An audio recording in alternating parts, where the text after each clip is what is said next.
డెఫినెట్గా గాంజాయి విషయంలో ఉక్కుపాదం మోపడం అన్నది ఖాయం. గంజాయి విషయంలో బతికేద్దాం, గంజాయితోనే వ్యాపారం చేసేద్దాం అనుకున్న ఎవరైనా ఈ రోజుతో క్లోజ్ చేసుకోండి. దీని మీద పర్యవేక్షణాలు చాలా సీరియస్గా ఉంటాయి. గంజాయితో దొరికితే ఏదో పాపం ఎంత దారుణం అంటే 18 నుంచి 25 సంవత్సరాల లోపు ఉన్న వాళ్ళు ఎక్కువ మంది ఈ గంజాయి ట్రాన్స్పోర్టేషన్లో. వాళ్ళు చెప్తూ ఉంటే బాధ అనిపిస్తుంది. ఒకరోజు నేను అక్కడ కూడా ఒకసారి సెంట్రల్ జైలు కూడా ఒకసారి వెళ్ళి చూస్తాను ఒకసారి వెళ్ళి. అక్కడ కడుపుతో ఉన్న వాళ్ళు ప్రెగ్నెంట్ లేడీస్, చిన్న చిన్న పిల్లలు, వాళ్ళందరూ కూడా ఈరోజు 1200 మంది జైల్లో ఉన్నారంటే ఏంటి దాని పరిస్థితి ఏంటి అంటే, ఇన్ని సంవత్సరాలు ఈ 5 సంవత్సరాలు విశాఖపట్నాన్ని రాజధాని చేసేస్తానని మాట్లాడి ఏందయ్యా రాజధాని చేసామంటే గంజాయికి రాజధాని చేశాడు, డ్రగ్స్కి రాజధాని చేశారు. రోడ్డు మీదకి వెళ్తా ఉంటే భయం వేస్తూ ఉంది. ఇటువంటి సిచ్యువేషన్ నుంచి కంపల్సరీగా ఒక మార్పు అయితే తీసుకురావాలి. ఆ మార్పు తీసుకురావడానికి వైజాగ్ ప్రజల్ని కూడా నేను సపోర్ట్ కోరుకుంటున్నా. డెఫినెట్గా పోలీస్ వాళ్ళకి సపోర్ట్ చేయండి. సిటీ సరౌండింగ్స్ అంతా కూడా ఆ అలర్ట్నెస్ అనేది క్రియేట్ చేయాలి ఫస్ట్. అంటే ఈ గుంపులుగా కూర్చొని రోడ్ల మీద కూర్చొని గంజాయి తాగేది, రోడ్ల మీద వాళ్ళు వీరంగం చేసేది, రోడ్ల మీద వెళ్ళే పాసెంజర్స్ని ఆపేది, ముందు అలాంటివన్నీ కొంచెం ఉన్నవి కంట్రోల్ అవ్వాలి.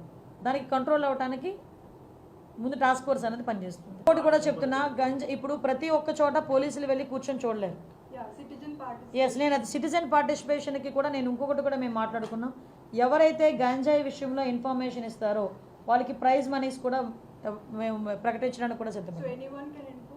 Yes, exactly. మీకు వీలైతే టోల్ ఫ్రీ నెంబర్ కూడా ఇమీడియట్గా మీకు ఒక 10 డేస్లోనే, అంటే నీ ఛార్జ్ తీసుకుని 1 వీక్, 10 డేస్ కూడా అవసరం లేదు, నాకు 1 వీక్లోనే ఒక టోల్ ఫ్రీ నెంబర్ చెప్తాం. ఎవరైనా ఇన్ఫామ్ చేసింది కరెక్ట్ అయితే కనుక ఇన్ఫామ్ చేసిన వాళ్ళకి గోప్యంగా ఉంచుతాం, వాళ్ళని బహిర్గతం చేయం. ఒకటి భయం క్రియేట్ అవ్వాలి, 2 వాళ్ళకి లైవ్లీహుడ్ కావాలి. ఈరోజు గంజాయి ఎందుకు పండిస్తున్నారు? వాళ్ళు గిరిజనులు, అందరూ కూడా అమాయకులు. వాళ్ళు గిరిజనుల చేత పండిస్తున్నారు. వాళ్ళు కొంతమంది పెట్టుబడి పెడుతున్నారు, వెళ్ళి ఎకరాకి 1 లక్ష ఇస్తాను, ఎకరాకి 2 లక్షలు ఇస్తాను అని వాళ్ళకి చేత పండిస్తున్నారు. ఆ తాలూకా దాని రెస్పాన్సిబిలిటీ అంతా పాపం ఆ గిరిజనులు భరిస్తున్నారు. రేపొద్దున ఎవరైతే పెట్టుబడి పెట్టాడో వాడు దొరకడు. మనకు ఎవడు దొరుకుతాడో, అక్కడ ఎవడైతే పండిస్తున్నాడో వాడు దొరుకుతాడు పోలీసులు వెళ్తే. సో అటువంటి సిచ్యువేషన్స్లో వాళ్ళకి మనం కొంచెం మోటివేట్ చేయాలి, అవేర్నెస్ క్రియేట్ చేయాలి.